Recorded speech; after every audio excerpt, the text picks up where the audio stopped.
خدا کرے کہ میری عرض پاک پر اترے، خدا کرے کہ میری عرض پاک پر اترے، وہ فصل گل جسے اندیشہ زوال نہ ہو۔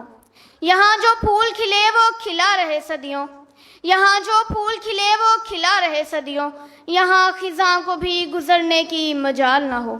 صدر علی وقار، مدتوں غلامی کی زندگی بسر کرنے کے بعد جب اقبال کے دور میں ریت کی طرح بکھری ہوئی امت سمٹ کر کوہ گراں بن جاتی ہے اور سر سید احمد خان کے دو قومی نظریے کی روشنی سے منور ہوتے ہوئے محمد علی جناح کو میرے کارواں بناتی ہے، تو اس قوم کا جذبہ آزادی ایک آزاد ریاست اسلامی جمہوریہ پاکستان کے نام پر نقشہ عالم پر ابھرتا ہے۔ 27 رمضان المبارک 1366 ہجری، 14 اگست 1947، یہ وہ دن ہے جو برِ صغیر کے مسلمانوں کے لیے کسی مرنے والے کو آب حیات میسر آ جانے جیسا ہو۔ مگر علی وقار، ہمارا یہ وطن ہمیں کسی تھالی میں رکھ کر ہرگز پیش نہیں کیا گیا، اس کے لیے بے انتہا قربانیاں دی گئیں، خون کے دریا بہے، لاکھوں عصمتیں لوٹی، ہزاروں بچے یتیم ہوئے، کتنے ہی لوگ بے خانماں ہوئے، گھر اجڑے تو اس کا وجود ہوا۔ لہو وطن کے شہیدوں کا رنگ لایا ہے، لہو وطن کے شہیدوں کا رنگ لایا ہے، اچھل رہا ہے زمانے میں نام آزادی۔ مگر علی وقار، اتنی مدت گزر جانے کے بعد آج اس آزاد ملک کی آزاد ریاست اس خوبصورت ایوان میں بیٹھ کر آزادی رائے کا اظہار کرتے جب اپنی آزادی کو رد کرتی ہے تو مجھے افسوس ہوتا ہے۔ جناب علی وقار،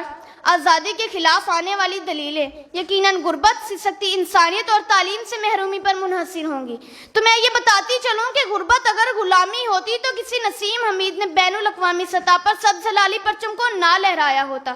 سستی انسانیت اگر غلامی ہوتی تو اس قوم نے کسی عبدالستار ایدھی کو پروان نہ چڑھایا ہوتا۔ تعلیم سے محرومی اگر غلامی ہوتی تو کسی اعتزاز حسن نے قربانی کی اتنی عمدہ مثال قائم نہ کی ہوتی۔ دل سے نہ نکلے گی مر کر بھی وطن کی الفت،